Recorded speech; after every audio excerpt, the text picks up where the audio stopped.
Bostonian is Matt Perrault. This is our city. The book is Dave Sherapan. Pay him. Pay that man his money. Together, they are the Bostonian versus the book. You covered! You covered 12! I covered! Follow the show on Twitter at Boston versus the book. How do you like them apples? Bringing you the best insight on sports betting news, Matt and Dave's daily picks, and an entertaining and unfiltered dive into the sports betting industry. Here's Dave Sherapan and Matt Perrault. And here we go.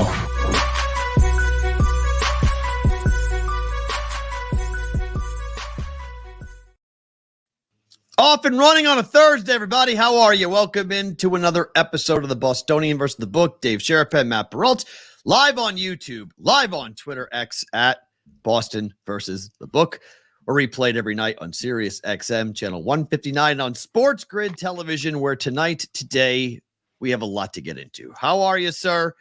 You're wearing the Denver stuff. I can't say I'm in support of you wearing the Denver stuff. You got a big game tonight.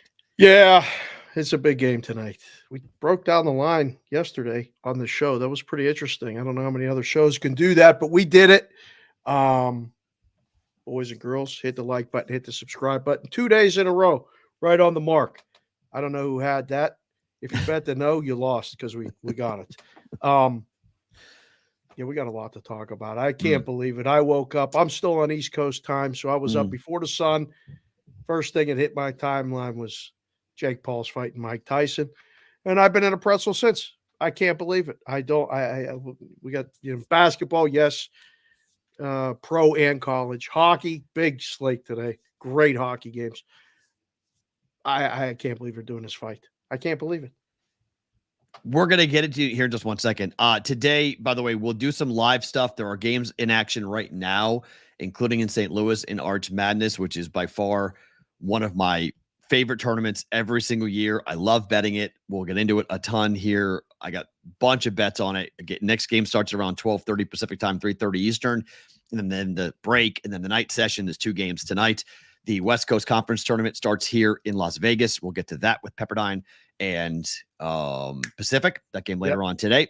We've got good games in college basketball in the Pac-12.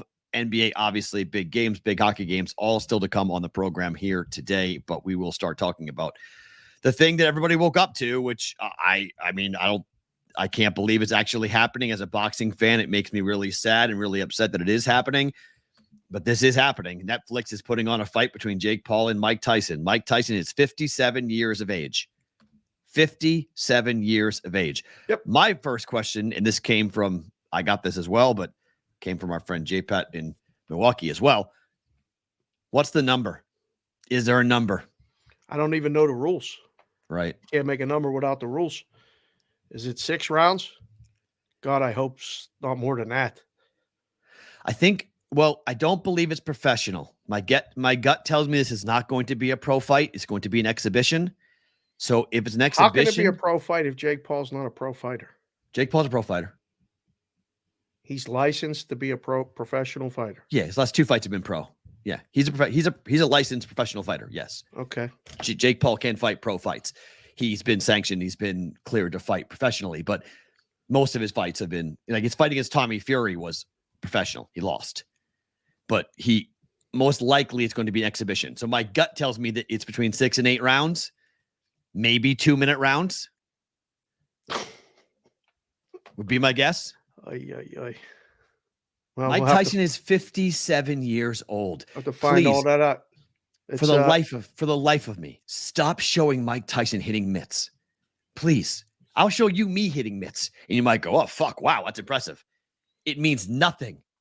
Hitting mitts means nothing. There's nothing coming back. You know nothing is coming back. It is easy to be quick and to throw hands when you're a fighter at 57, Mike Tyson, okay? I've been boxing for 6 years. I'll take you to the gym. I'll go with Rocky, my trainer Rocky here in Vegas. You'll watch it. You'll be like, wow, Matt might be able to fight. I get my ass kicked, okay? It doesn't matter. You should fight Jake Paul. No. I can't believe that they're doing it as a heavyweight fight, which is interesting because that means Tyson can be whatever weight he wants. So I'll be curious what weight Tyson comes in at. I mean, he could weigh, if he wants to weigh 205, 210. I mean, Jake Paul can weigh 240 if he wants. I mean, Jake Paul's got the frame to put on a lot of weight. So it's a heavyweight fight, which is really stunning and shocking. But this is elder abuse, okay? This is what pisses me off about this. And people have been mad at me on Twitter for saying this. But what pisses me off, when I woke up, I saw it and I was like,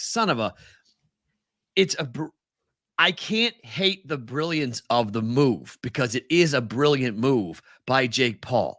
He has fought one guy who's been even remotely close to being a pro fighter, and that's Tommy Fury, and he lost. He's talking about fighting Canelo. He's talking about fighting all of these fighters who are professional, and it's all fugazi. It's baloney. He'll never fight it. But if he loses his fight to Tyson, he was supposed to lose. It's Mike Tyson. If he wins the fight, he says, look at me. Look what I did. I beat the greatest boxer of all time, Mike Tyson. He's 57 years old. People, who's buying tickets to go watch this sideshow? Can we get you in shape to fight Jake Paul? I'm in shape now. I'm in best shape of my life right now. We got to get this fight made. We know people that know Jake Paul. We can reach out. If Jake beats Tyson, he takes on Peralta. Why? I'm 47 years old. Like somebody got to take him out. I fit the same boat. No, fight a 25-year-old boxer. I got a guy he can fight. Okay, go look up the Candyman. Okay, I got a kid. You want to fight him? I got a kid here in Vegas who will fight Jake Paul tomorrow. He will rock his world. He's under the Mayweather brand right now here in Vegas. He's about 23 years old. Same height as Jake Paul, a little bit skinnier than Jake Paul, but he'll ruin him. Seeing the kid fight numerous fights in the gym. You ain't gonna fight him. No, he won't fight him because it's a real fight. It's a real actual opponent that Jake Paul will fight. And so he's a sideshow. He's a circus act. The guy's name is the Candyman. That's his nickname. It's John. I'm forgetting John's last name, but I know that's his stage fight name is the Candyman. Every game where John Candelaria pitched when I was a kid, he brought him in to the Candyman song. The Candyman, there's a couple songs, Candyman, redone even, that would be great. John Easter. Sorry, John Easter is his last name. John Easter, the Candyman. Goes by the Candyman. I love this. Yeah. But I don't know. I mean, I thought all the same things. I was getting text DMs, what's the number? You don't know the rules. And then is anybody going to hit anybody in this? Well, that's the thing, right? Everyone's assuming that Mike Tyson's going to fight the way Mike Tyson used to fight. I'm going to ask you all to go watch Mike Tyson's exhibition against Roy Jones Jr. Oh, don't. That's that's like watching a performer at the end when they don't got it no more. I don't want to see that again. But that's what you're going to see. That's what this fight's going to be. Mike Tyson's not going to go full force against. Put it in the chat right now. Give them a vote. Who wins this fight, Mike Tyson or Jake Paul? Watch what people vote. Watch what they vote. I'm telling you. I'd vote Jake Paul. People think Tyson's going to get in there in the first round and knock him out. I hope so, but I don't believe so. I don't think it's going to happen. Give the people something to vote. We got a nice crowd in here. JJ, I see you in there. JJ, James Jernigan, you could fight. Well, you couldn't fight Mike Tyson. I don't know. He's in good shape parking those cars down at the joint, but I don't think so. I think there's a lot of people who don't understand boxing, and I was DMing with one of my boxing coaches this morning about it. And I think there's a lot of people in the business who are really disappointed about this because these are the fights that people are watching. They're not watching the good fights. They're not making the good fights. Boxing is at an all-time low. I disagree with that. I don't think boxing is at an all-time low. I think boxing actually is in one of the highest spots it's ever been. If you know what you're looking for, the fights are there. The great matchups are there. The fights are, but the problem is people, the general public, the big money fights are watching the Ngannou versus Tyson Fury. Like that again is a sideshow, but Tyson Fury almost lost and probably did lose to Francis Ngannou because he took it so lightly and didn't fight the way he was supposed to fight. But we're watching potentially a unification fight coming up in a couple of months. The eye cut for Tyson Fury stopped that from happening. But there's big fights. Wilder against, Ngannou is another fight that is like, okay, to fight.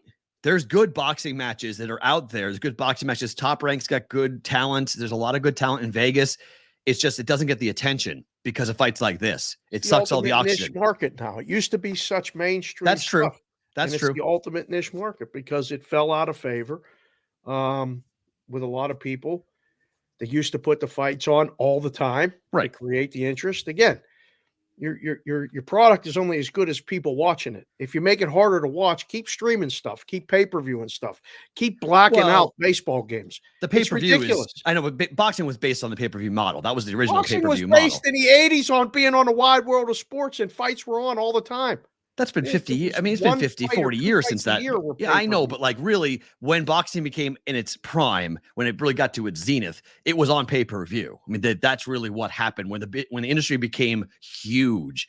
It was Tyson fights on pay-per-view. It was Mayweather fights on pay-per-view. It was watching those, Showtime. Before all that, what are you talking about? The 80s was the epitome of Marvin Hagler, Sugar Ray Leonard, all those Tommy Hearns. Amazing fighters, incredible fighters helped to put the sport on the map. But I think it was the elevation of the sport to a larger level came on pay-per-view when the money really started to pour in, came on pay-per-view because they realized people could pay and would pay to watch boxers. So ABC Wide World of Sports became a pay-per-view event.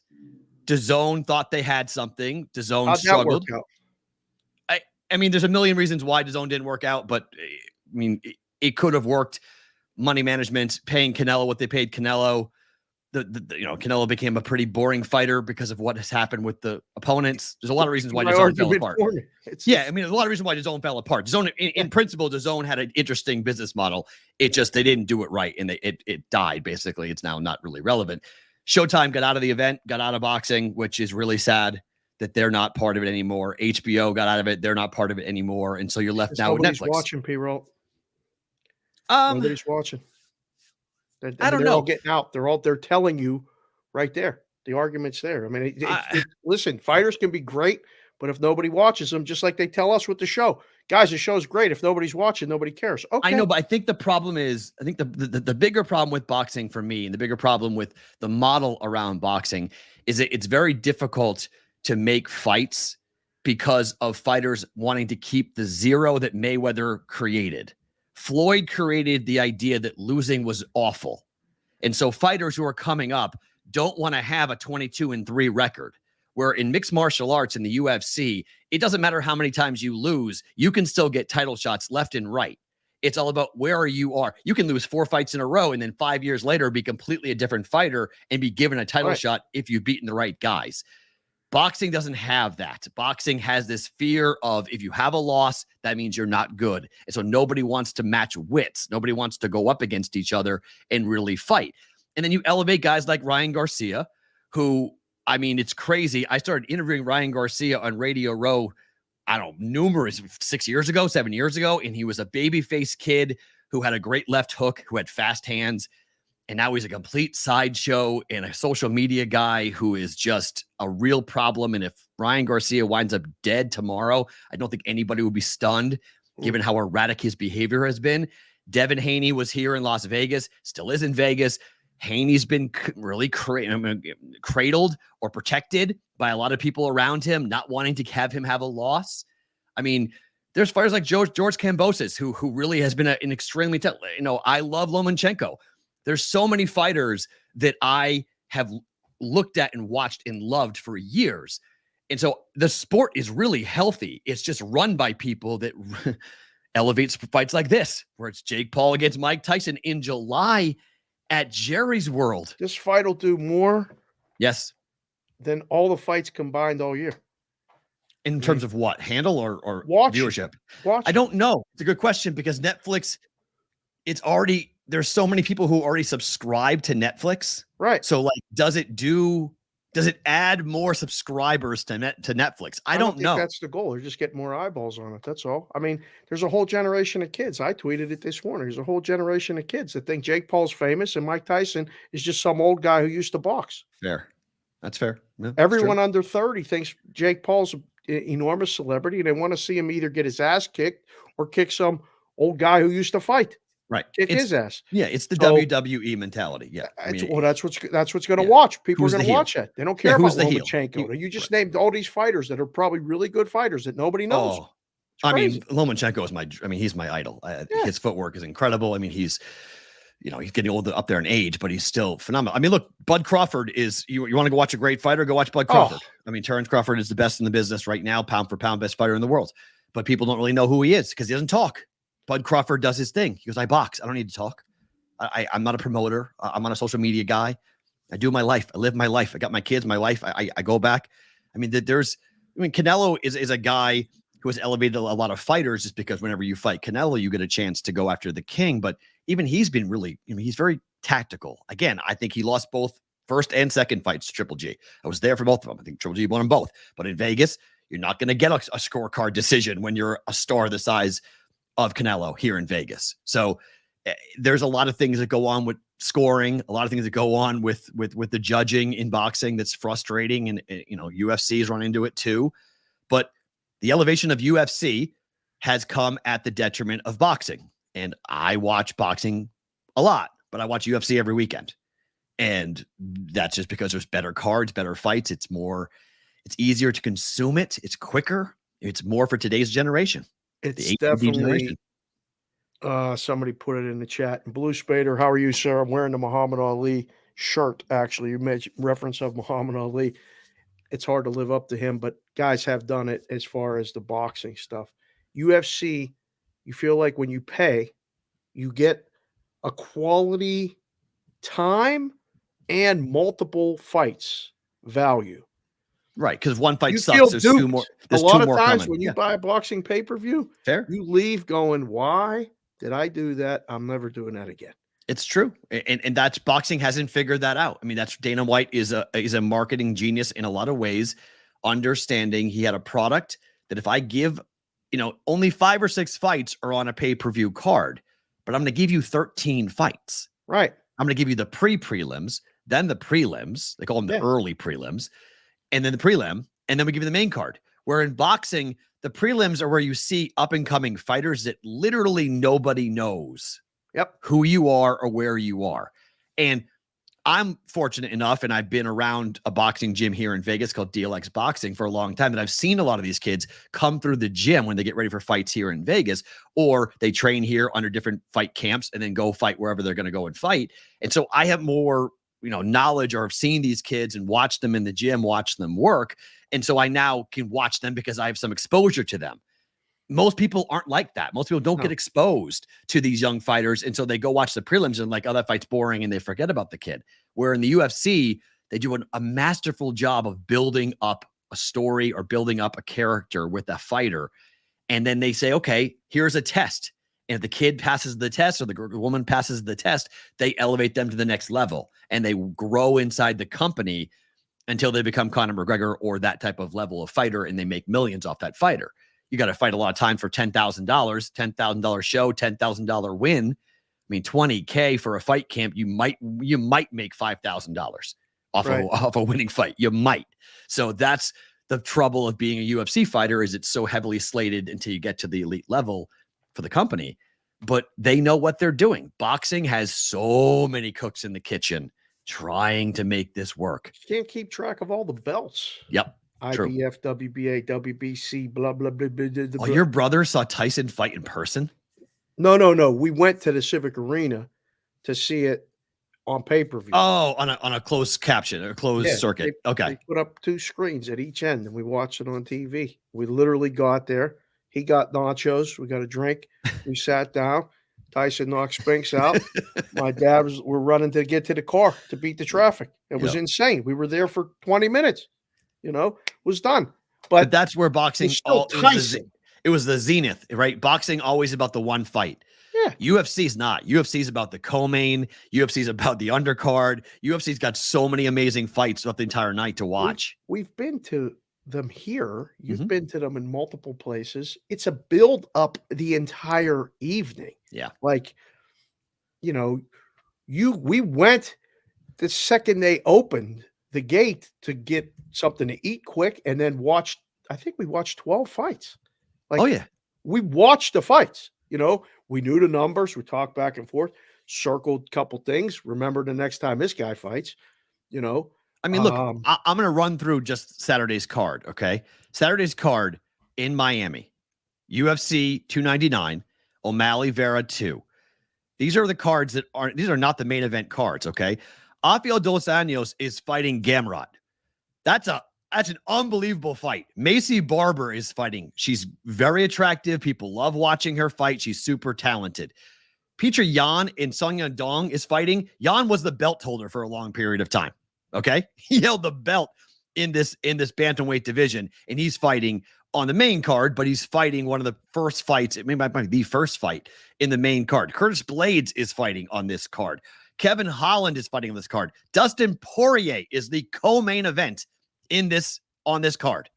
Co-main. Dustin Poirier, who can sell out pay-per-views anywhere he wants for the UFC, is the co-main event. And the main event is the Sugar Show with O'Malley against Marlon Vera, Chito Vera 2. Right. I mean, this is it's not fair. I mean, you look at it and you're like, damn, Dana, you give, and then UFC 300 here in Vegas in April. I mean, get out of here. I mean, it's stupid.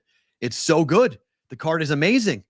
And they have this roster that's so good. And yes, it all is geared towards the UFC. And yes, the company takes advantage of its fighters. And yes, fighters should get paid more. All of those things are valid. But it doesn't change the fact that boxing cannot compete right now with the promotion, because boxing cares about the main event only. I think boxing has just taken a downfall just in general. It's not as interesting. So people, forgot about it while it was hidden in pay-per-views, and people feel like they got duped and they didn't feel like they got a quality entertainment for their product or whatever it was. And it just started to downfall. And well, I don't see. That's where I disagree with you. I don't think boxing's in a downwndownfall. I think boxing just had 2 years ago. Complete downfall. No, I disagree. Boxing had one of the where is it years. Going up? I disagree. Anywhere? Boxing had one of the 2 years ago. Boxing had one of the greatest years in the history of the sport. I mean, there's amazing fights. Showtime left. There's just not that many. Showtime is done. HBO is done. That's not why they get this. I don't blame that. I don't blame the sport for that. That's just a business decision for Showtime getting out of what they're doing. Paramount didn't want to sponsor. Showtime's going away. The brand's going away. HBO is gone. It's called Max now. Yeah. HBO's dead. So that's not. I don't blame boxing for what Showtime is doing, because they're getting out of running to show boxing anymore. They're getting on everything though. Showtime. The brand is dead. HBO, the brand is dead. Who's running to show to boxing, P-Roll? Who's running to show it? Running to show to boxing. Well, ESPN has a major deal with Top Rank. I mean, Top Rank fights are on. If you have ESPN Plus, Top Rank fights are on every Saturday. I mean, there's tons of fights. Them? Me, people who you're a boxing fan, right? And there's a lot of boxing. That's the only people left watching boxing. Well, when Tyson was at his peak, everybody watched it. So, I mean, are you talking about the fact that the mainstream has to pay attention to it? There's no mainstream anybody paying attention to it. They don't even show the highlights of the fights. Well, because I would push back and tell you that the UFC crowds aren't as big as you think. The audiences for the UFC is not that big. On a Saturday night fight night, like the card this past Saturday, the main event went off at 3:00 Pacific time, 6 p.m. Eastern. Right. Nobody was watching that. That was crickets. That was nobody. They got how much money for that? I don't know how much money they got. I'm not privy to their business model, but UFC. I'm talking UFC in general got $1 zillion from ESPN to show the stuff, right? Of course. Yeah, absolutely. Nobody's giving anybody $1 zillion to show boxing. I disagree with you. Top Rank has a monster deal with ESPN Plus. It's a monster contract. Top Rank has a very large, very lucrative contract with ESPN Plus. Okay. Now they're one company. Okay. There's multiple companies. The problem with boxing is that you can get into boxing as a promoter just having money. UFC has it completely surrounded. Like they own mixed martial arts. Right. Boxing's not like that. Boxing has multiple different avenues. Saudi Arabia is heavily involved in boxing, and they're paying a lot of money for a lot of big fights to leave America to go over there. They're literally building standalone facilities for one fight just to have these guys come over there and fight. So they've got Ngannou. Ngannou's their guy now over in Saudi Arabia. He'll fight all of his fights over there. So it's just the sport of boxing is a much different place. I don't think the sport of boxing is sick. I don't think the sport of boxing is dead. I think it's in a different place. Horse racing. That's where I disagree, because horse racing, the audience keeps, the older it gets, it's dying off. Boxing's not like that. There's a lot of people who are young, who are my age or younger, who are big boxing fans, who really like it, who watch the sport, who know the athletes, who know their storylines, and watching the next up and coming kids come out. We won't have a Tyson again. Like you won't see, we're too splintered in this country to have a Tyson type of rocket ship celebrity boxer. Those days might be gone. But the sport itself, I think, is very healthy. It's just never going to be I don't think it'll ever be ABC Wide World Sports mainstream again. If that's your barometer, then you're right. Because the most watched fights are Jake Paul versus Mike Tyson. I don't know if that's I don't know if it's a bad thing because people are watching boxing. Like, I don't know. This is a bad thing. This is a good thing that most people are going to watch this and think this is boxing. This is not boxing. This is reality television. And they're equating I don't it to know. boxing. Jake, I would push back on that. Jake Paul takes this seriously. I've talked to people who have been in his camp. Nobody takes him seriously, though.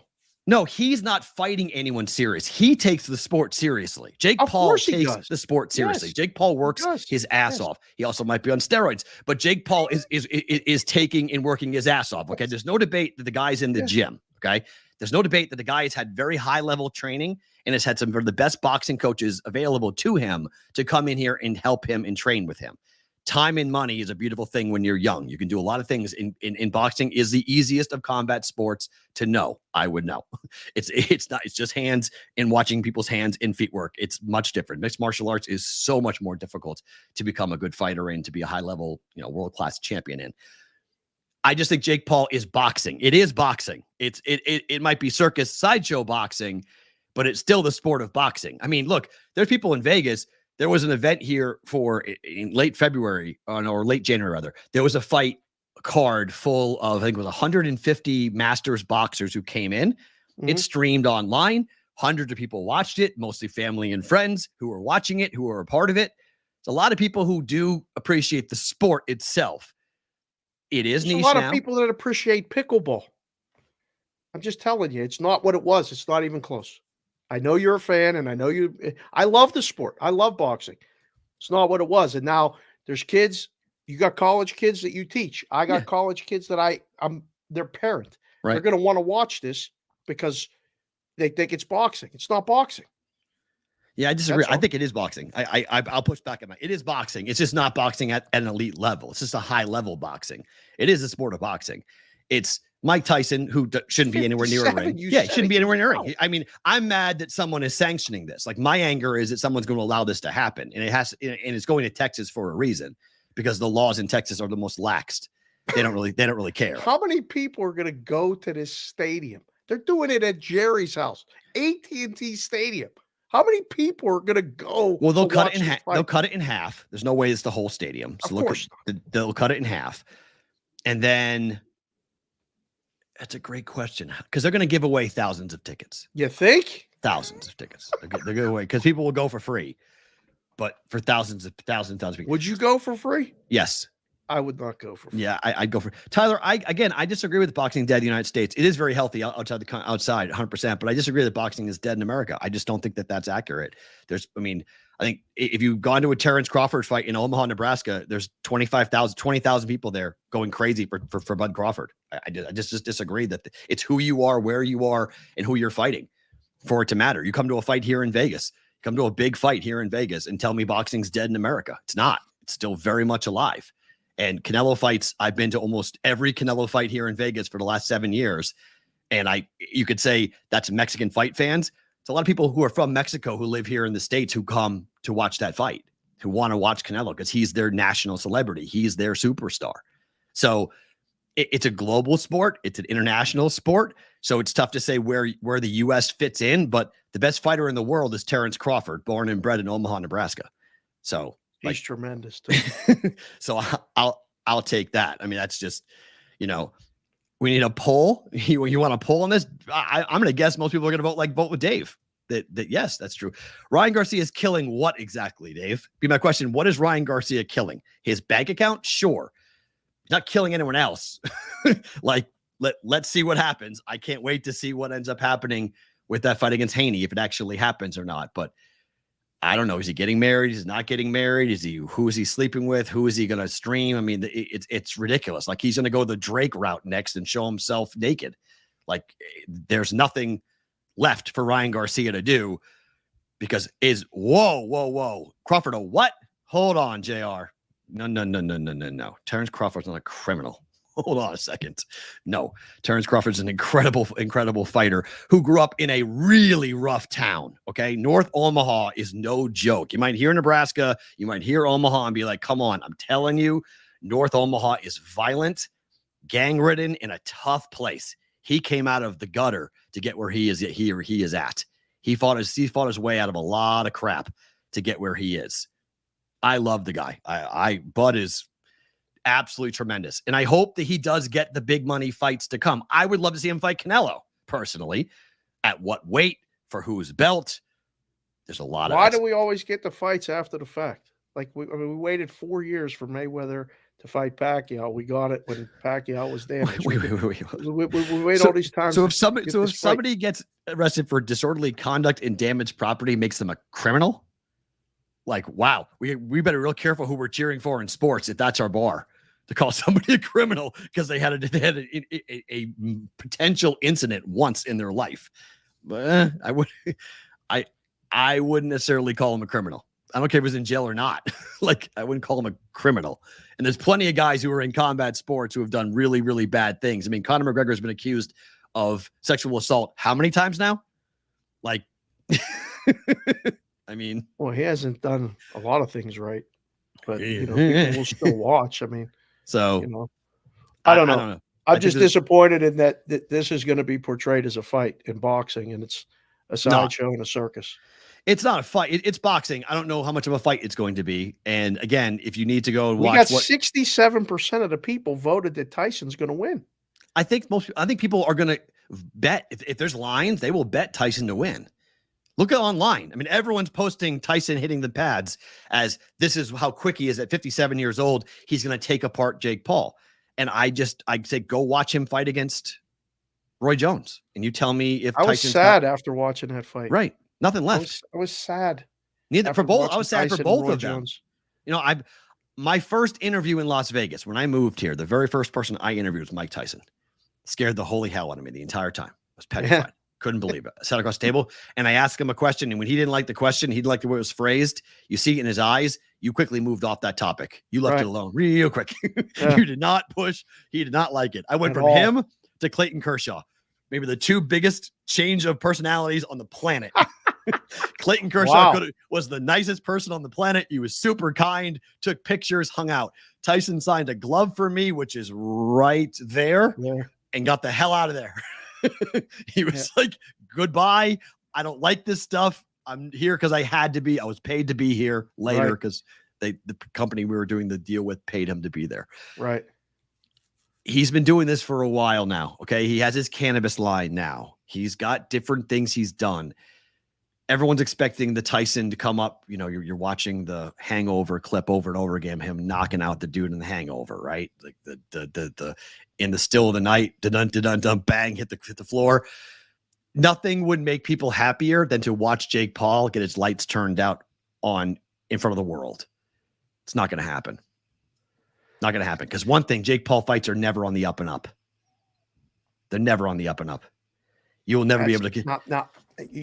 You just said it quiet part out loud. You'll never convince me a Jake Paul fights are on the up and up because so this is good for boxing then? Well, you just said it's not on the up and up.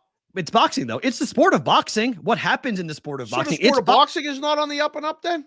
Well, there's a million reasons why you could say that. There's a million reasons why you could say that. I just told you Canelo lost the first two fights of Triple G. He won 7-5 on both cards. 100% he lost the first one. Okay. So like there's a million things you can talk about with boxing not being on the up and up. That was terrible. Okay. So like, yes, I mean, I can say that out loud because boxing has had questionable decisions and questionable things. It's a business. The thing about the UFC that's changed so much is it doesn't matter who wins really for the UFC. The winner is always the UFC.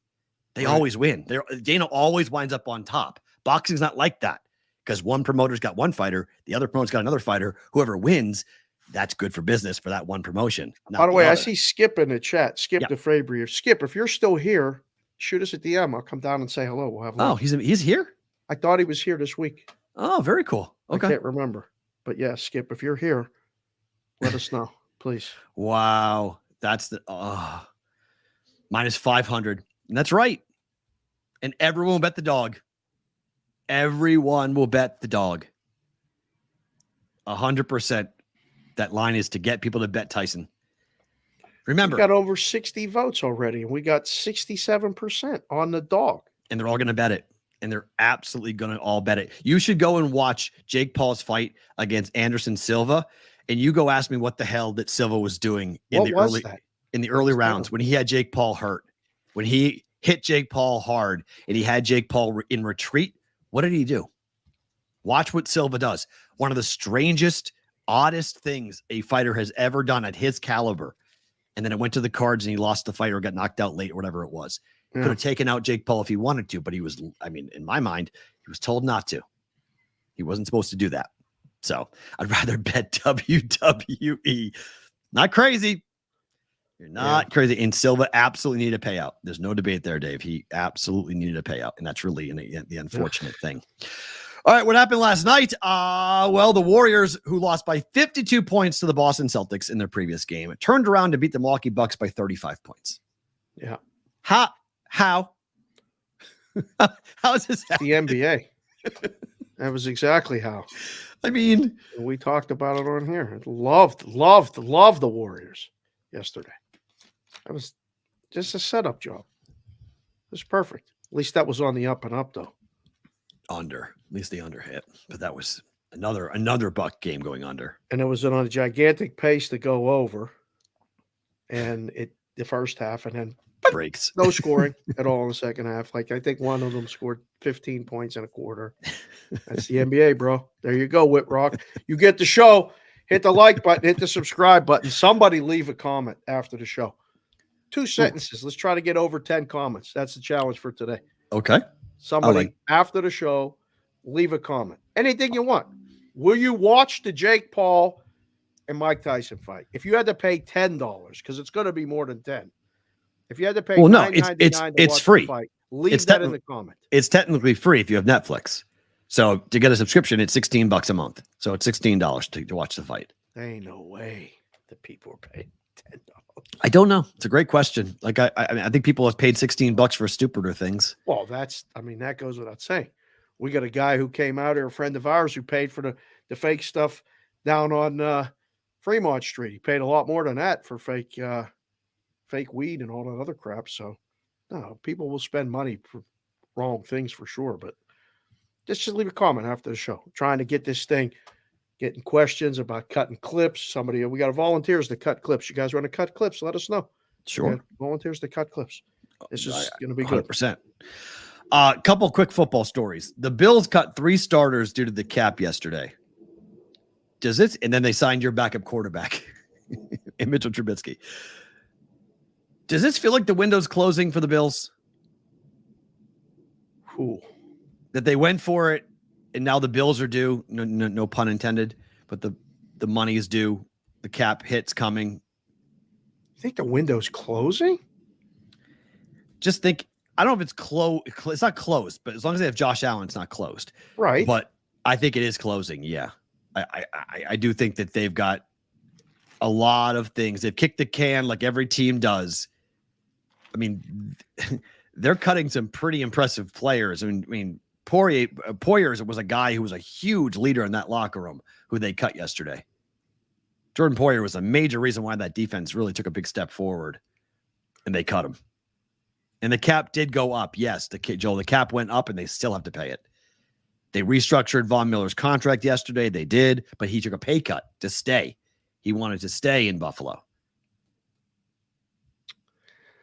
I don't know if it's can make judgments that it's closing, but I mean, you have to make decisions as more guys get more, less guys get more money.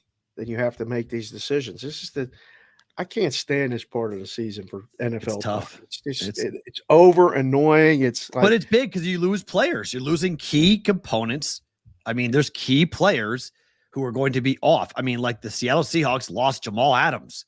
It's a 3-time Pro Bowl safety. They just lost. I mean, the Broncos cut. I feel like defense is being so undervalued. There are currently 7 starting safeties that were cut yesterday. Yeah. 7 of them who were cut. So safety is clearly, it's the new running back. Right? Teams don't think you need safeties anymore. Yeah. They're like, yeah, we're not paying for safeties anymore. We don't need them. Out. And then the Saints are going to release Michael Thomas coming up here today.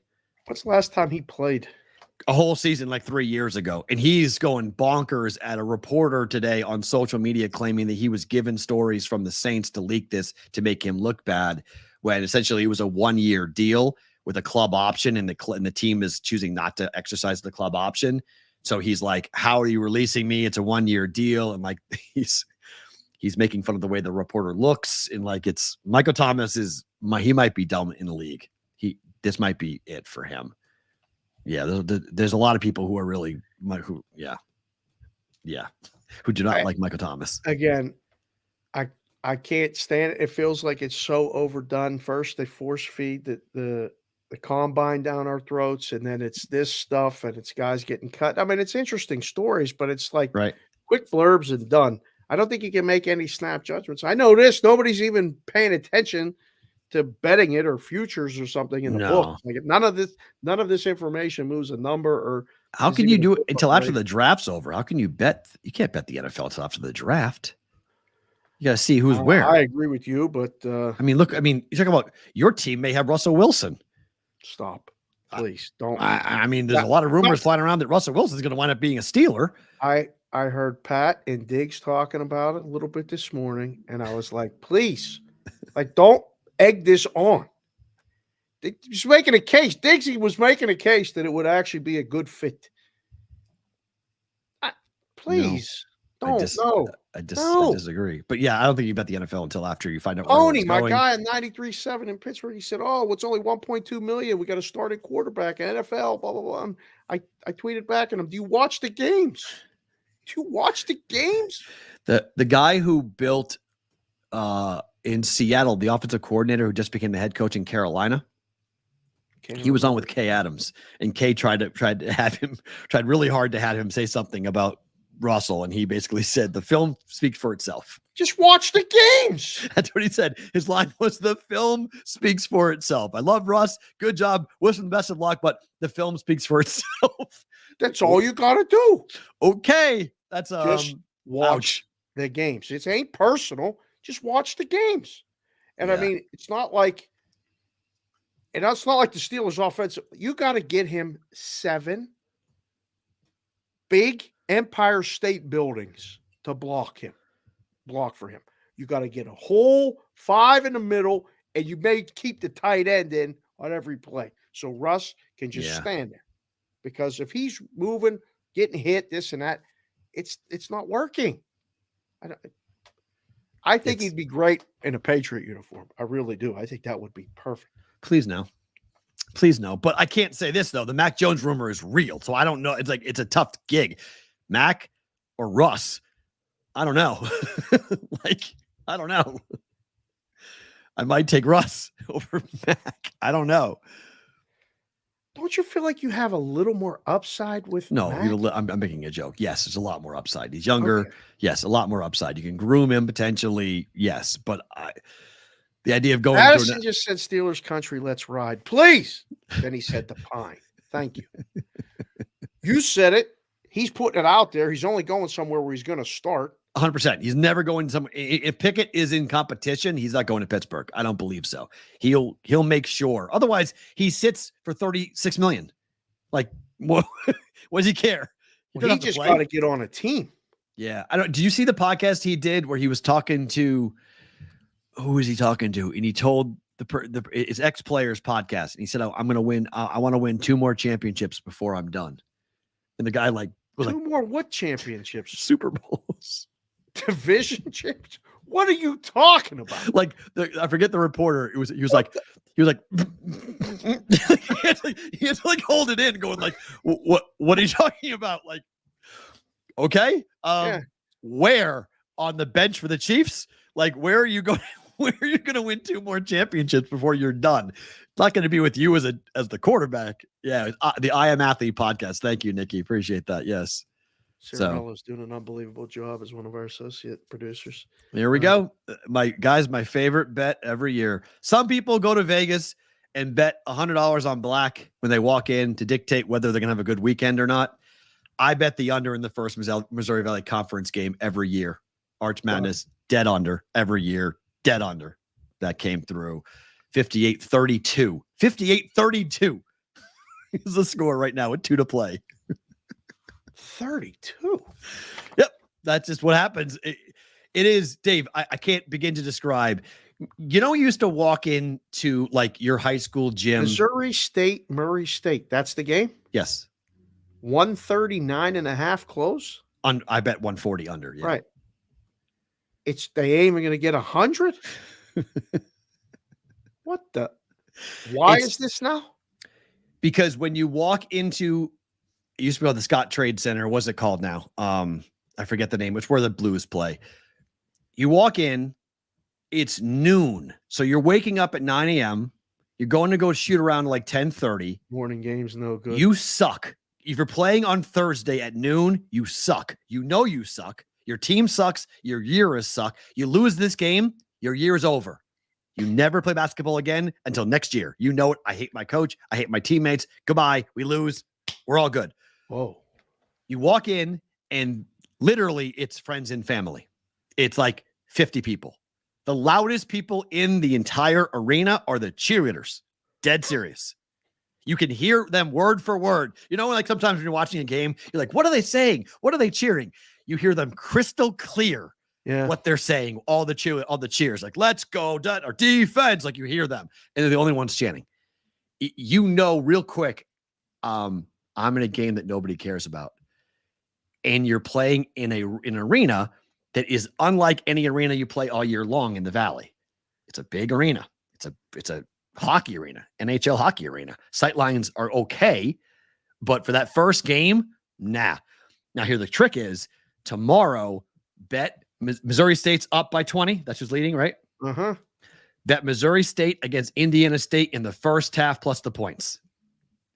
Because they will have played. Never going to remember that until you got to send it out on a tweet or just send it in. So tomorrow. Discord. What's the Discord channel? TheBVBShow.com. Get in the Discord. He'll put it in the Discord. Indiana State, my guess tomorrow will be somewhere around a 9 or a 10-point favorite. Stop making lines right now, please. Why? It's a guess. It's a good enough guess. It's a good guess. What is Indiana State is what? They're the 1 seed in the Valley. They have a bye. Yes. Oh boy. Jeez, so they will not play have last time they played Missouri State? I don't know. I'm just guessing. I'm saying say it's 10 points to make it easy. So I'm saying the first half number might be 5 or 5.5. Yep. Take Missouri State tomorrow plus the points. Oh, because they've already played a game there. On the court in its same environment. Dead, boring, 1:00 Eastern time, no one there, and nobody from Indiana State's going to come because they know they're going to win the first game. So they go, you know what? All right, so we're going to come for Saturday and Sunday. We're not coming for Friday because we got to work on Friday. So nobody drives down until Saturday, Sunday because they're assuming they're going to win.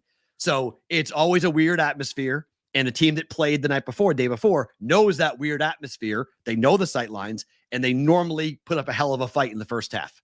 Second half, different story. That's a good. I like that. Did you call games there? No, I just covered it every year. Oh, okay. I covered it. I probably hear the play-by-play. Oh, yeah. I mean, Mitch Holtis and I hung out with Mitch every year. Like Mitch is the voice of the Valley. Like I would hang out with Mitch Holtis, who's the voice of the Chiefs. That's how I know Mitch. It's not from football. I know Mitch from the Valley tournament and hanging out with for Arch Madness with him. So yeah. What's the rim report? I don't know yet. Out of the chat. Addison Garden. What's the rim report? I don't. Oh, the Enterprise Center. Thank you. It's called the Enterprise Center now. Used to be Scott Trade Center. Now it's the Enterprise Center. Thank you. What's the rim report? Soft. They 14 points in the first half from Murray State. Man, oh man, 14 points. How about that? So now let's get into this. Well, hold on. Let's do the football topic one more, and then we'll get to Arch Madness because we'll break down these games because I do want to get to this.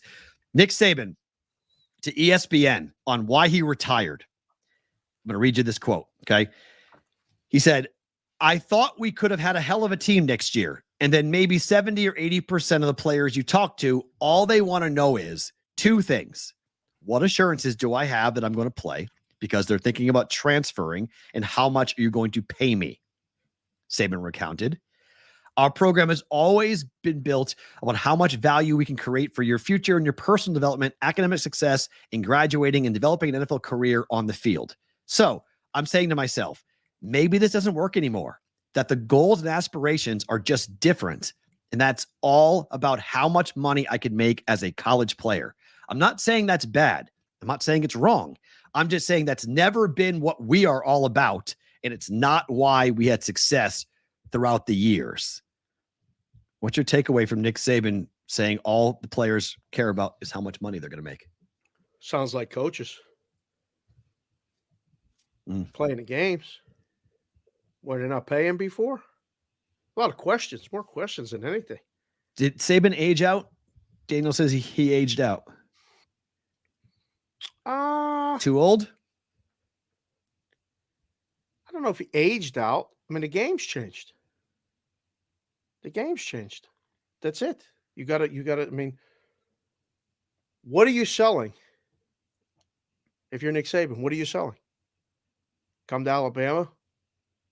We don't pay as much, but you're going to have a good experience, get a good education. What are you selling? What's the pitch? I'm asking. I really don't know. Would you be in favor of a college football draft? Oh, God. How so? It's being talked about. If we end up having a 60-team breakaway, that we could wind up having a 60-team college football draft.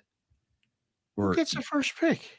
We'll figure that out as we go. But essentially, what? Much like the NFL slots players for how much money they're going to make, NIL, the college players would slot in as to how much. I'm out. You already lost me. That sounds like a horrific idea. Do you even? How can that even be close to being okay? Oh, it's not okay. It's horrible, but it's being talked about. There's real thoughts that this is going to happen at some point. Like as a joke on TikTok, or like there's actual. This is real. Look it up. There's people who are having these conversations about how a college football draft would work. How could they do it to eliminate what Saban's talking about? You wouldn't have that question anymore about how much money am I going to make? You would know. They'd pick you, and you'd have to go to a school that may not have the major that you want, and it's just SOL. There's nothing good about any of this. No, it's an absolutely horrific idea. Start a minor league football. Well, that's what you got to do. Start a minor league football. Watch how many people want to go watch that. Well, the question would be this: do the kids, the academic requirement could be dropped for going to college? Well, no, you'd play for the college, but you wouldn't be a college student. You would be representing the football program. I'm out. What are we doing? We're creating a minor league, professional league disguised as college football? Yes. College football, got to be college football. And then create this minor league where these kids that don't want to go to school and want to play football or think they want to play football or next level, get paid. Yep. Tell them to go get paid. Like, I don't know. This is all going bad.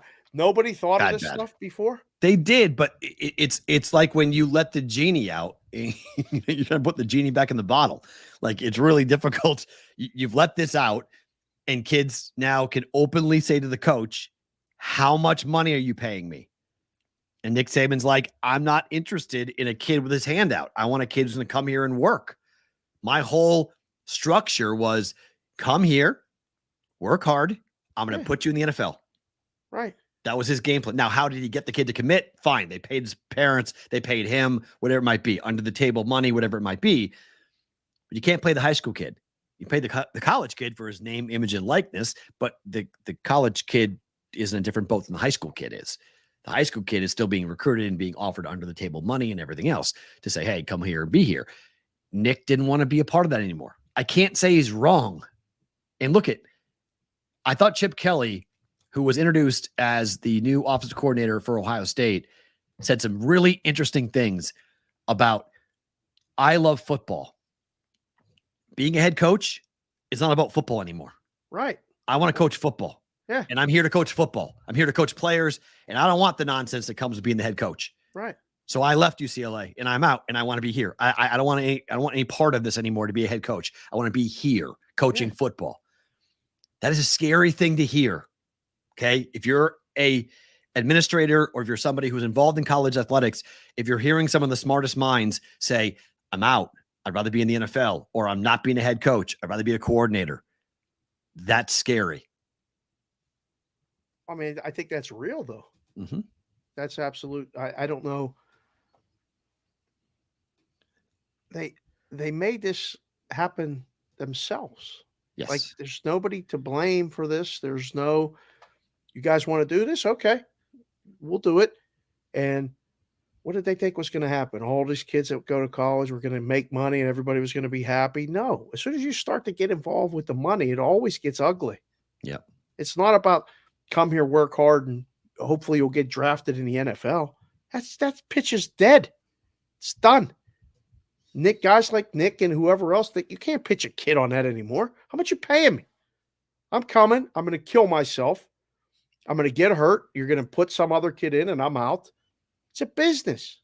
I mean, they made it a business. It has been a business. Mm-hmm. I saw it a lot of times just with the kids that I was helping to get recruited. You found out, who the coach was. You talked to him a little bit. I'll never forget the guy came to watch our kids practice and was like, man, you got a really good team. There's a couple of really good players here. Yeah. Do you want to talk to them? Well, yeah. We can do partials and this and that and all this other stuff. I said, how old are you? And he said, 59. I said, these kids are in 9th grade. They're not even going to be at your school until 4 years from now. You're going to be the coach? And he looked at me and he's like, well, I said, are you going to be the coach in 4 years or not? He goes, no, I'll probably be retired. I said, thanks for coming to the practice. We'll talk to you later. Get out. I was done talking to him immediately. So he's looking and he's talking. What? He's selling kids dreams, telling parents, oh, you should come to this school. For what? You ain't even going to be there. So I understand the player's point of view. Coaches, would you want to coach in that environment? I think I'd be Chip Kelly. I don't know if I would. I mean, I think if I came of age in it and I knew the landscape was always this, I think I'd be more comfortable with it. But I think the guys like Nick and Chip and guys who are 50 plus, 60 plus, who've been around the game for a long time, no, I don't think I'd want to be anywhere near this because I remember what it was. You rode in those buses with some of those people. You know a lot of the stories and stuff like that's. It's been a business for a long time. Now it's all out in the open.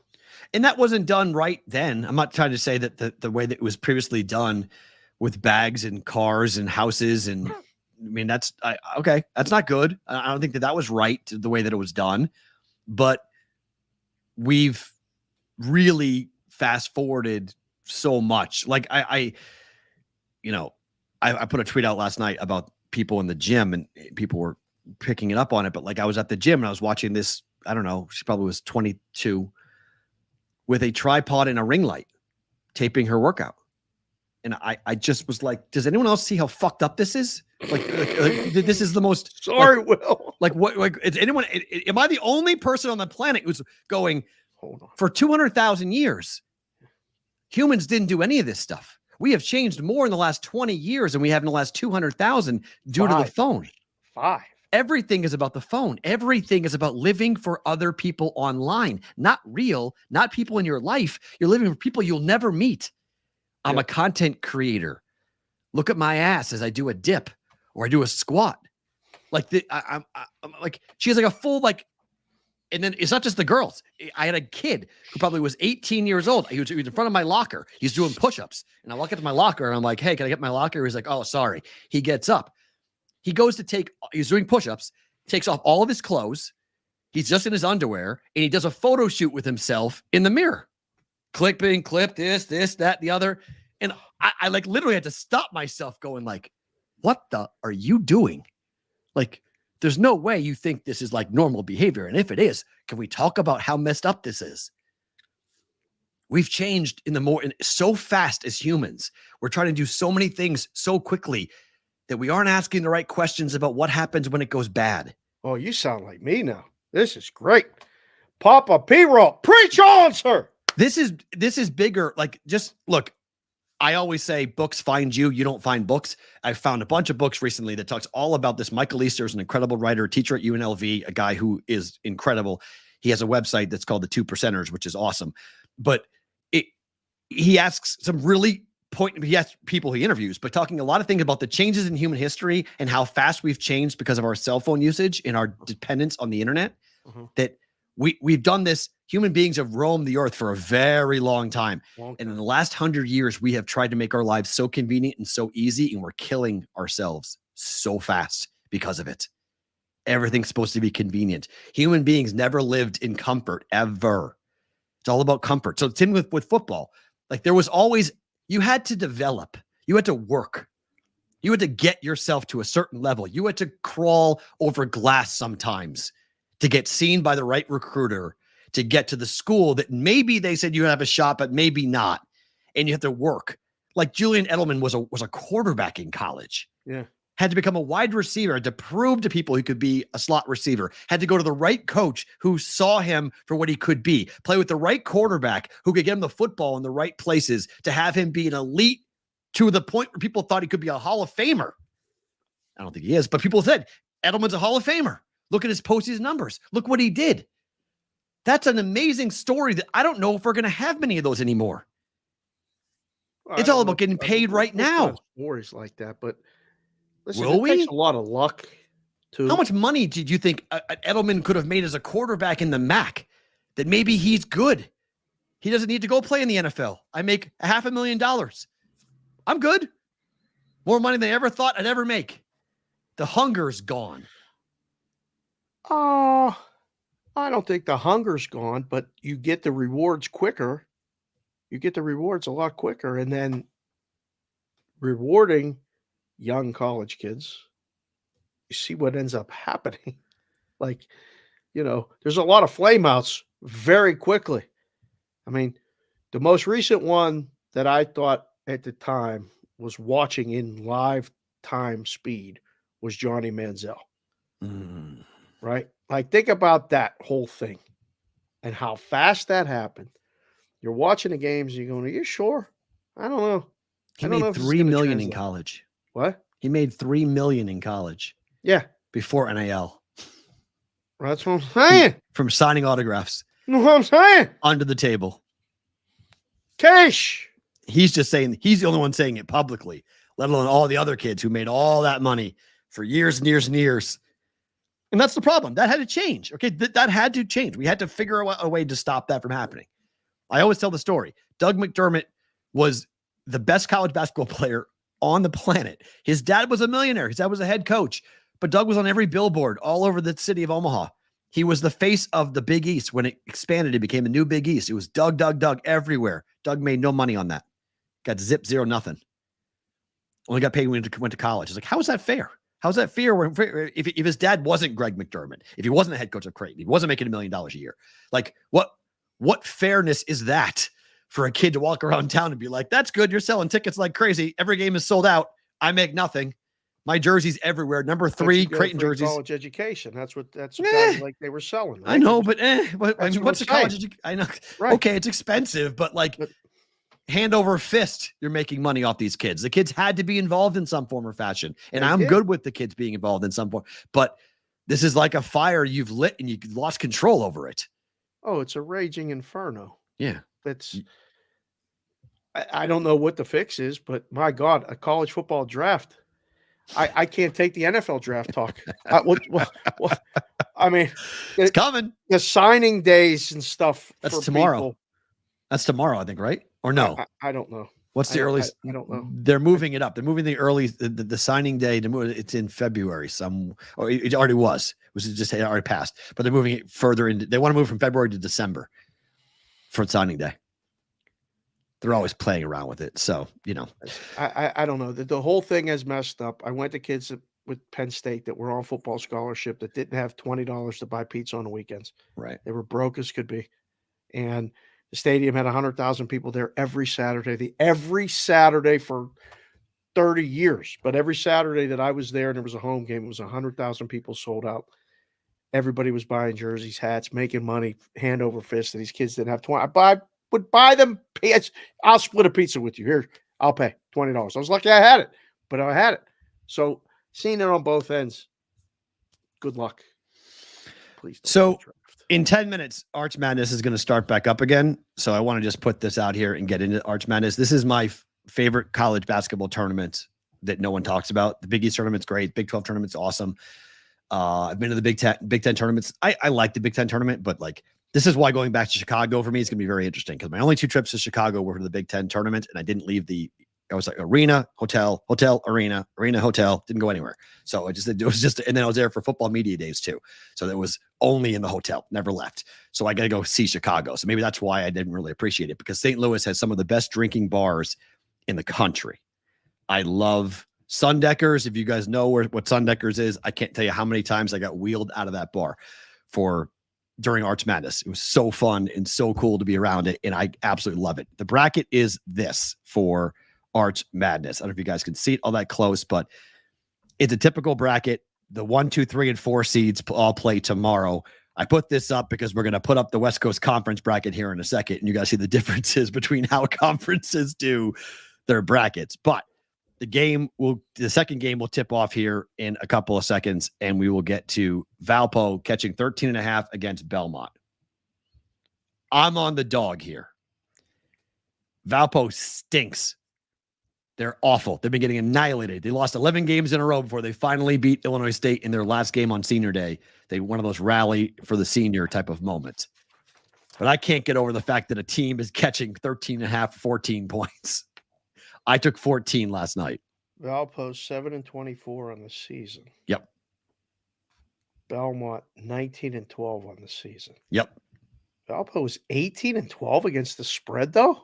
And 12-2 away from home. ATS. 12-2. So the line's just too high. They ain't winning the game. There's no. KenPom has it as an 11-point win for Belmont. I got 14. I'm like, look, you're giving me 14 points on a Thursday Valley game. I'm taking it. Like, it's the tournament game. They play the string out. They literally play the game to the final whistle. They foul all the time. They do everything trying to keep because it's their last game of the year. This is the next game. It ain't like nobody's in the arena for this game either, right? Because there's 2 sessions, right? So the first session is the dead session. The second session's tonight. Much different. People come for the second session. So dog in the second game. Yeah, that makes sense. That's good. Okay. I'm on Valpo plus 13.5. We go to the night session. Illinois State, 2.5 hour drive from St. Louis. There will be people in the building for this game. People will be here for this game for sure. People will come, Ray. People will most definitely come. I laid 3 last night. It's now up to 4. Let's see what we got here with Illinois State. This is going to be a fun game. 3.5 now. Okay. So now 135, 135.5. 4 was the ceiling of this game, I guess, huh? So what do we got? 787, 788. Illinois State 7-8 on the road, 9-7 Evansville. Evansville was 17-13 ATS, but 9-11 in the Valley. They lost their last 5 games, did not cover their last 5 games, and they're on a 7-game losing streak overall. These teams played twice. Favorite here, you said? Yeah, Evansville Illinois State was at home laying 3.5. They won by 7 on the 18th of February against Evansville. And way back in the beginning part of the year on the 27th of January, they were 2-point favorites. They lost by 4 at Evansville. Is Evansville the Purple Aces? Correct. I like this conference for nicknames. The Redbirds. Sycamores, Purple Aces. What's Illinois State? The Redbirds. Redbirds? Weak. Redbirds in St. Louis. Come on. You got the Cardinals in there. You got the Cardinals in St. Louis. Okay. I get it. No, I'm leaning dog. Just looking at these numbers. I'm actually leaning dog. I like Evansville. And then the other game tonight, Illinois, Chicago up against Southern Illinois. I laid 5 on this last night. Salukis? Up to 6. I like the Salukis here tonight. This is how you know you're getting old, Dave. When I first started covering the Valley tournament, Brian Mullins was a point guard, a very good point guard for Southern Illinois. The Creighton Blue Jays' main rival before Greg Marshall showed up at Wichita State, the big rival for the Creighton Blue Jays was Southern Illinois. Every year, Jays and the Salukis. Brian Mullins, one of the great point guards in Valley history, amazing point guard for the Salukis. He's the damn head coach of Southern Illinois. Now? Oh, yeah, you're old. That's official. When a kid you covered is not a coach of the team. Yeah. I'm like, Okay. man, Yeah. this is the first time that Southern has won 11 games in conference play in back-to-back years since Brian Mullins was the point guard of Southern Holy Illinois. crap. Really? Yeah. So So 787. Ooh. 19 and 12 versus 11 and 20 straight yes. up. Yes. So this is favorite. Do you know anyone that went to Southern Illinois in your life? Yeah. Oh, yeah. A bunch of people from my Valley days. Scott Wetzel went to Southern Illinois. Did he really? Very Yeah. cool. I tease so him all ask the him about time. the How did a Jays. kid from Long Island end up at Southern Illinois? They hate the Creighton Blue Jays still to this day. Really? Oh, yeah. They hate the Jays. Awesome rivalry. Big rivalry, huh? Some of the best games I ever witnessed in college basketball was Southern against Creighton. So will this be the most attended game of the night? 100%. 100%. Saluki fans, again, only a 2-hour drive. You can drive down, drive back. Probably the favorite here in this game then. I laid 5. I like Southern tonight on this. Painted 6 now. So we go with the West Coast Conference, which starts here in Las Vegas. 2:30 this afternoon over at the Orleans. Yeah. Talk about friends and family. Look at this bracket. Look at this bracket. That is a piece of art. Right So there. the only thing you need to look at is 1 seed St. Mary's, 2 seed Gonzaga. Today is the 7th of March. Look up top, March 7th. Yep. They don't play. The 1 and the 2 seeds do not play till March 11th. Yeah. March 11th. What is that? Today's Thursday, Friday, Monday. Thursday, Friday, Saturday, day off Sunday, come in Monday night. Correct. It's Monday. They play Monday. Monday, Tuesday. Yeah, because this was, remember, BYU couldn't play. BYU used to be in the West Coast Conference, they and don't BYU couldn't play on Sunday. Sundays. Right. So they kept the schedule as is for TV because it's on a TV contract. So they don't play on Sunday. They play Monday, Tuesday. This is to guarantee you St. Mary's and Gonzaga will play for the championship game. Geez, Saturday night. There's 2 games at 7:00 p.m. and 9:30 p.m. Are those Eastern times or Pacific? I believe it's Those are Pacific. Pacific. This is from the West Coast Conference. Oh, I'll be there site. all rest of the. I'll be there tomorrow. I'm going to that Portland game. Portland's playing LMU. Yep. Me and 3 other people will be there. I can't wait. Going to that. Then I'm going Saturday. I might go to both. Watch both games. Monday that's awesome though. Want St. Mary's and Gonzaga, and then Tuesday the final for Gonzaga. I mean, talk about guaranteeing your teams are in. It's been that way forever. St. Yes. Mary's has been playing Gonzaga in the finals of this thing for, I swear, I took the kids the first time when they were babies. I said, let's go watch a basketball game. Told Jess, tickets were cheap. We got Gonzaga ball. They were all into this Gonzaga Bulldogs and all this other stuff because they brought the whole school. Yep. Like the whole band. It was almost like the Grand Canyon. It was great. And they smoked them. Should be illegal. How many people going to be there for that? We got to bet under in that game, no? I don't know. You want to lay 10 with Pepperdine today? No. I want to lay 10 with anybody. 10 with Pepperdine today. That is like, wait, really? I Hold on, mean, what's that's the total? that's 150. 151. It opened at. Yeah, give me the under though. Pacific is 4-10 away from home ATS this year.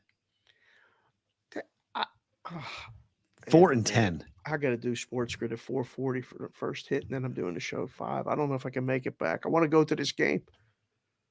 Why? Just to see the empty gym? Yes. Okay. Oh, Pepperdine just fired their coach? Really? I didn't know that. On the trip here? And they're favored by 10? What? They fired their coach? Nikki, what are you talking about? When did they fire him? Wow. Ciaramello. Better be right about that. We have 75 votes, by the way, so far in the Jake Paul, Mike Tyson. What do you think the percentage is where you can see it? I saw it. 63%. What are you people doing? He's minus 500. But the books are going to clean up. Oh, They're going to clean up. how can you even make a number? They're going to clean up. Everyone will be at the dog. Everyone will bet Tyson. They're going to clean up. Coach was fired while waiting in line at last night's screen door.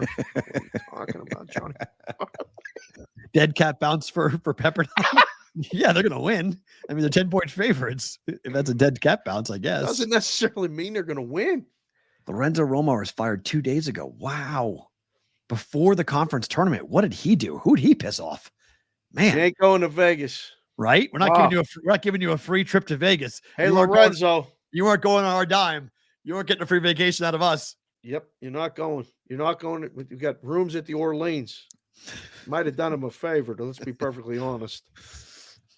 Oh, yeah. Wow. That's a short flight from Pepperdine. They didn't even let him coach. Up and down flight, yep. Arizona, number 5 team in the country, is laying 9 at Pauley tonight. Yeah. Jack asked for games. I gave him this one. UCLA's going to kill this team, didn't it? 4-10 ATS UCLA at home. They're going to kill this team, no? Arizona. I feel that way. 8-5 on the road, Arizona. Yeah, I mean, look, the first time that they played, it was a 6-point win at home. They're laying 17.5. They won by 6. So that's why certain people are taking the dog here on this. But they've lost 4 games in a row and didn't cover any of them, UCLA. They got hot. They were ice cold from basically like the middle of December all the way till the middle of January. They couldn't beat anybody. Then they got red hot and they couldn't lose to anybody. And now they're back to being ice cold. I mean, the book found the top because it's coming down. It's 8.5. Okay. So I guess, that was the bad guy play. They took UCLA plus the points. Home dog makes all the sense in the world. But if you watch UCLA play, offensively, they're challenged. They can't score. Yeah, it's putting it nicely. They can't score on anybody.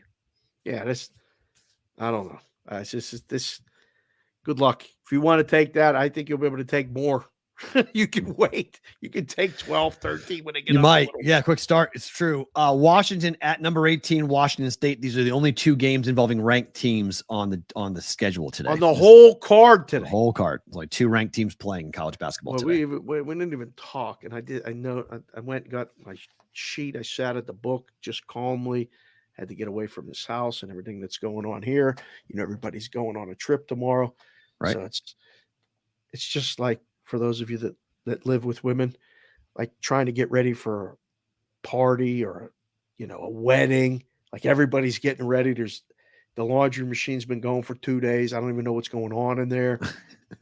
I asked one question yesterday. The answer was not nice. I just left. I was like, I'm done. So this morning I got beat everybody up, went to have breakfast by myself, got the sheets, and I went, there's games. There's 2 games with ranked teams today. This is a crap. Like, I want to take the rest of the day. I'm going to do BVB with Peralta. I'm done. I don't want to talk. I got to find something to talk about tonight. This is the favorite. No. They're playing for the regular season crowd. Oh. Why is Wazoo Washington State and Washington is not Wazoo? Moneyline parlay piece. Not bad. Wazoo in Arizona. I don't mind it. That's not bad. Nice parlay pieces. Chalk. Boy, Chef B. Little double chalk. Yeah. Chalk. I mean, UCLA is not upsetting. Arizona, they better not. For my Arizona ticket, they better not lose that game. I'm going to be pissed off if that happens. Price improves. I know, but I need them playing well. Come here to Vegas, win the thing, get a 1 seed, and then get to the Final Four. That's what I needed from Arizona. Can't lose tonight to UCLA. Kiss that 1 seed goodbye. Washington State could lose, right? Like that's Cup an game, upset. Yeah. That's just a strange rivalry game. Yep, rivalry game, possible. But Arizona's not losing. I'd really be surprised if they lost. Let's put it that way. All right, game of the night. You want a game to talk about? This is the game we're going to be talking about. You're going to be talking about on Sports Grid. Thank you. My Boston Celtics up against the kryptonite for the Celtics. The C's going to Denver. They were favored. Now they're not. Laying a point for Denver. Total is 221. Couple books flipped it back. Oh, wow. The Celtics favored. Only one play in this game makes sense to me. Under the. Correct. Down. I think Under. you're going to be able to take multiple sides on multiple bets on both sides. Look at throughout Sully. the game. Sully's dropping a -9. Alt Sully's line. back. Malt. Sully, I did the clip today. You did. I put it out. You did. And I was laughing because Sully came with -9 alternate line because he wants to bet the dog. No, he's betting alt line Boston. He's betting -9 Boston. You're laying it, Sully. He's laying 9. Alt line Boston. Alt 9 -9. Give the kids a new poll. Give all the boys and girls a new poll right now. Put it in the chat. Who you got? Celtics or Nuggets? BOSDEN. Vote, no spread. One, meaningless. Pick him. Money line. Who? Yeah, we use 1. We use +1. We'll use it. We use the current number. C's or Nuggets? Mm-hmm. Vote right now. There's the vote. It is the game. It is the game. Oh, it's such a big game. I am going to be watching and betting this game multiple ways. I couldn't put it on the juice because I couldn't come around. I bet the under, so I have the under, but I'm going to bet the side. Boston may get off to a really hot start and maybe able to get big plus on Denver. Turn around, come around, and watch that. Watch Denver come back, and Boston might be, favored. I can't wait. D Stout said the world will be watching. I don't know if the world will be watching, but there's going to be people watching. What else is there to watch right now? Maple Leafs, Bruins. Okay, we got that later. Yeah. Some good hockey games tonight, but Denver -9 and the Jokic whoa, triple-double. D Weezy. Holy mother. You guys are calling for a 10-point blowout? Holy Yeah, crap. I don't think so. Type your pick in there. Let's see the chat flow for the people that are new to the chat. I'm Put it in guessing there. no. Type it in. Who you got? Yeah, I'm gonna guess and say no. Nuggies. I like when people call them Nuggies. No, Nuggies don't lose at home. Just creeps me out. It is kind of strange. No, I think about the State Farm commercial. Andy Reid. Oh, That's what I think. yeah. Why? Cermello said Do you like the NHL card tonight? It's a lot of games, but a lot of crap games. We'll get to it, but I only found 2 games I want, or 3 games I want to talk about. I don't know. I mean, there's some interesting discussion points. I don't know if there's interesting or betting opportunities. Okay. 2 more NBA quick ones. Brooklyn laying 2.5 to Detroit. Ben Pistons Simmons winning tonight, baby. Ben Simmons done for the year. Pistons winning tonight. He played 15 games this year. What a deal. 15. What a deal. I mean, seriously, he got a good agent. They keep giving this guy money to be on the team. He And don't not even play. He don't shoot when he plays. He don't play. It's a hell of a gig. 15 games played, Yeah. making millions and millions of dollars. Unbelievable. There's only one play in this game. We'll get to it during Bet It or Book It. And then what do you make of Luka tonight? Miami at Dallas. Everyone's asking for your pick for the first 3-pointer made. That bet is back at DK. I'm not sure which game it's for, though, but that bet is back. You guys were asking on the Discord channel, www.thebvbshow.com. You guys were all talking about this morning. So you have to get Dave's pick. What game is that DK bonus first 3-pointer bet on? Last time it was on Dallas. So if it's on Dallas, would you do it again? Oh, it's for any. It's for any game. Who would you pick? It's the whole board, right? It's the whole board. Okay, it's any game. Thanks to Juice. All right. That's what made that so special last time. So what about this? Yeah, Luka again? We Come looked back at it. Come back with Luka again?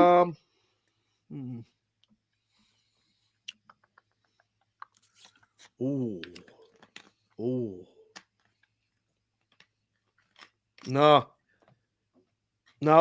Okay. I don't think Luka tonight. No. Okay. Nope. It's one of 2 games it's coming from. Toronto, Phoenix. Well, no, because it's in the game. It's the first 3 in the game, any game. So it doesn't have to be like you can pick whatever game you want. You know what I mean? So it's not the first 3-pointer of the entire night. It's the first 3-pointer in the game by who? Oh, okay. So you can pick any game you want, but in what game will the first 3-point shot be hit? For Miami, Dallas, it's got to be Luka again. That's Right. until further notice. Right. But look at the Phoenix and Toronto game. Okay. I mean, is there another 3-point shooter that we have to worry about in Phoenix? I mean, they got a couple, but nothing too crazy. Well, it's either KD or Booker. Right. I just like to look at the game where there's probably not going to be someone on the other team. Okay. You know, where we can kind of just narrow down one side. Like, you know, San Antonio, Sacramento is the other game How that I about looked Grayson at with the Allen? high total. Great. Everyone's saying Grayson Allen with the Suns. Booker is out. First one, Booker's out. It's KD. All Right? Okay. I mean, I don't know. Check the 3-point attempts. Who's got the highest 3-point attempts? That's probably the one. San Antonio, Sacramento. Geez, Sacramento looks so No good. Wembanyama. He's out with a sprained ankle. Yeah, Sacramento looks so good last night. They go and laying a big number today against San Antonio at home. Yeah, that's a good point to juice because you do want to get a game where it's not just the first three; it's 50 cents for every made three after that. That's why. Right. That's why.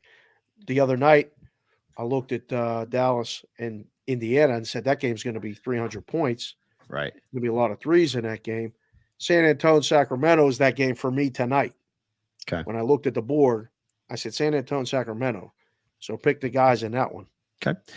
To Toronto and Boston in hockey. Bruins are 3-0 against the Leafs. They're laying 140. I mean, this is the easiest bet of the day. Is it really? I couldn't do it last night. Why? Because I just don't believe that Boston owns Toronto to this level. I mean, it's just decades they own this team. Yeah, it's one thing in the playoffs, but 4-0 to sweep the season series with how bad the Bruins have been playing. Right. We're sweeping the season series. None of it makes any sense. That's why they're going to win. Yeah. All right. Bruins win. Gosh, winning. In regulation? How about regulation bet? Oh, take your life in your own hands with that aggravation. Correct, right? The Bruins are so. Why would you do that? Yeah. Although against the Leafs, they probably will. Right? Win in regulation, it's plus money. With the Bruins right now, you got to be careful with how much. Love our Toronto people. All you guys up in Ontario, thank you for being here. But you know you can't beat this thing. The Leafs fans, you cannot beat this thing. Draw. Hard to beat a team 4 times. It is hard to beat a team 4 times. Bruins puck line? Whoa, AOWN, relax. Wow. Relax. I don't know. Who is the goalie for Toronto tonight? That's a good question. Is it Wall? I don't know. I'm not sure. This is Ovi versus Sid. How many more times are we going to see this? I don't know. They're blowing up the Penguins apparently after this. Well, tomorrow's the last game. This is the last game of the Penguins as the Penguins. They're going to blow up the Penguins tomorrow? Yeah. Wow. A couple guys that, you know. Who? Letang? Who's going? Gensel's gone. I mean, but they're making him out to be like Yari Curry. I don't know who's putting the hype machine out for Jake Gensel. I mean, he's a good player, but man, this is like he's literally Yari Curry. Whatever team he's going to is going to win a Stanley Cup. Apparently, the Knights just DFA'd or free agent or put everybody on injured reserve, cleared out all that space. Everybody got the flu, so they're bringing all these people, and then everybody's fixed by playoff time.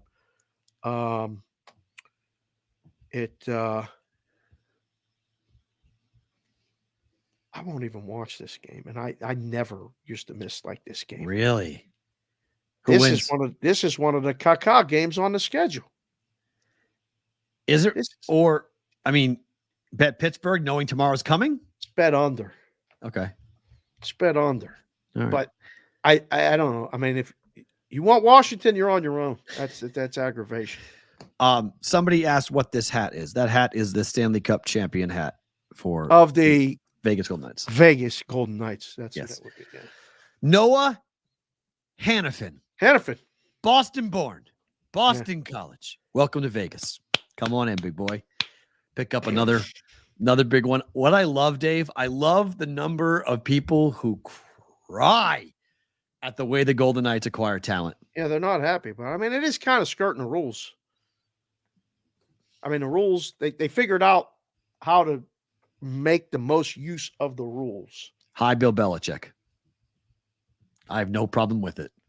We're not talking about football right now. Is it breaking the rules? No. Belichick. Is it working the rules to your advantage? Yes. More power to you, Vegas.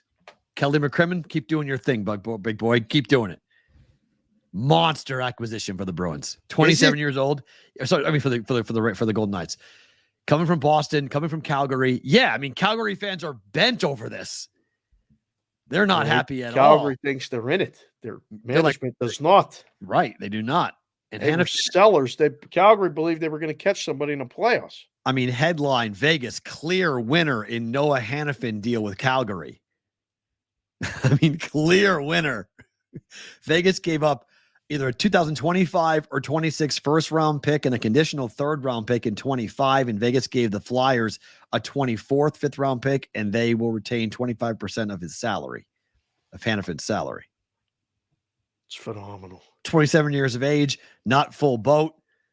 I mean, the exact type of guy that they needed, 6'3", 206 guy, adding to Alex Martinez on one side and Hannafin on the other. This is brilliant. You get these trees that can skate and be on the checking line and beat up other people. That's perfect for the playoffs. That's what you need. Listen, when I drafted a team in the intramural league, I drafted the biggest guys I could. Brother was like, "What are you doing?" I said, "I'm drafting all our big guys in case it gets out of hand. They'll take care of everything." And Brother Dan was one of the big guys. So it works out in the playoffs. This is good. Should Vegas be favored? Yeah, with how bad they're playing. I mean, Vancouver's is it worthy enough to be a favorite on the road? At Vegas? I don't know. I don't think the line's right. It's a coin flip, literally a coin flip game. The only lean would be to take the plus money. Yeah. Right? Yeah. At this number. I take Vancouver just because of where they are. It's another over. Probably giving away Vegas plays now. Yeah. And Vancouver to score the first goal. I think what did we say? Vegas has given up the first goal 8 out of the last 9 games. Yes. They've trailed. They keep on going down and then they struggle. Vancouver's first period. There you go. Not bad. Time for Better to Book.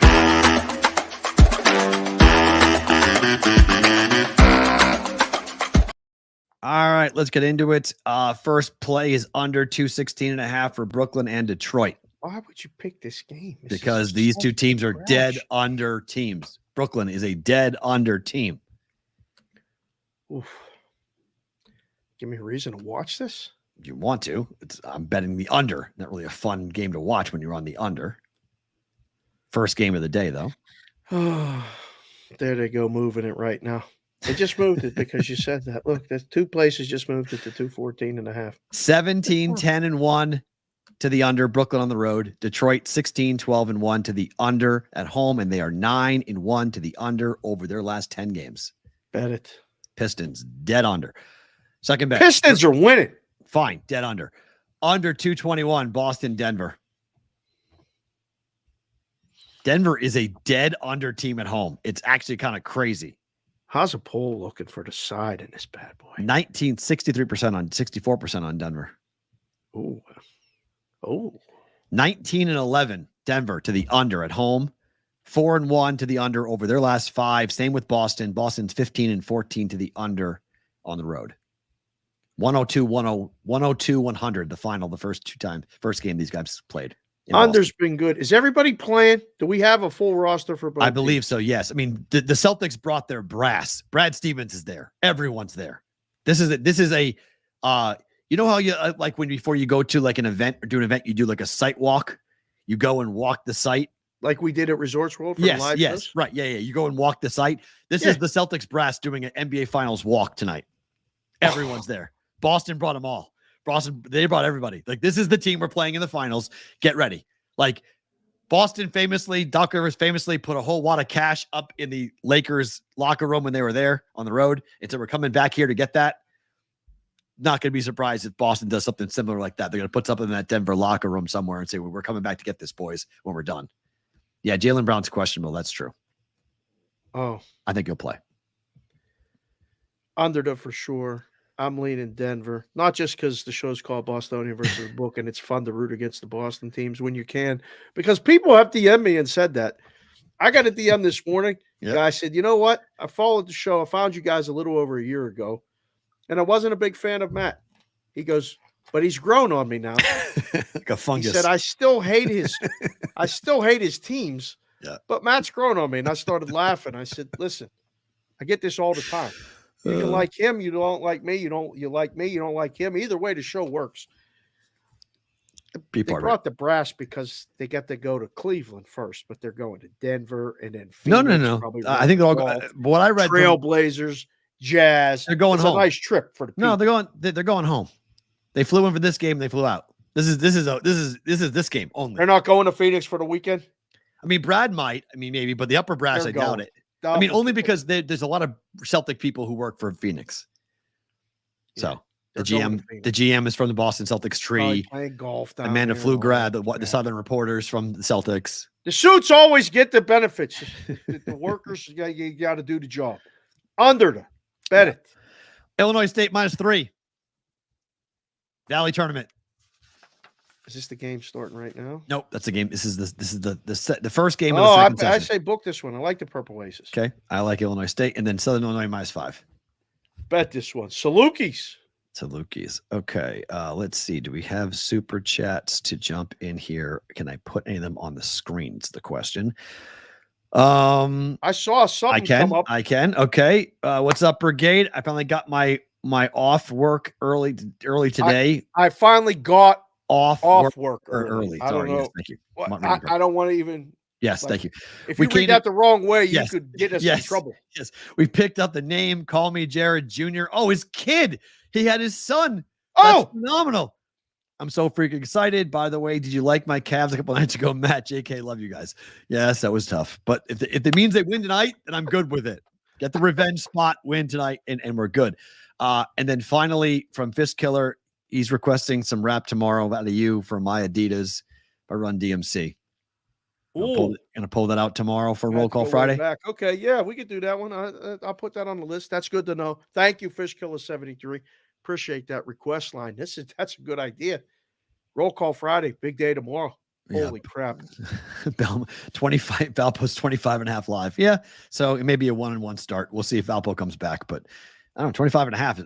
I'll take 25. They're down that much already. 21-4. That place must be a morgue. 100%. It is a morgue. It is absolutely no energy. It is worse than a basketball practice. It's on Sunday morning at 8:30. It's like one of those Y leagues where you walk in and you're like, I'm not awake yet. Why am I here? It's exactly what that is. It's absolutely horrible. Terrible remembrance. Favorite thing about today is what? Morning. Two things for me. Number one, happy birthday to my twin sisters, Dina and Dara, today. Hey, March happy 7th. Birthday. Never forget the day they were born. I couldn't believe that we were bringing girls into the family. It was me and my brothers. We were going to be the Jackson 5, the Sherapan 5, either singing group or play basketball. And we got 2 girls, and I was mad. And my grandmother said, be happy you got baby sisters. Coolest kids I know.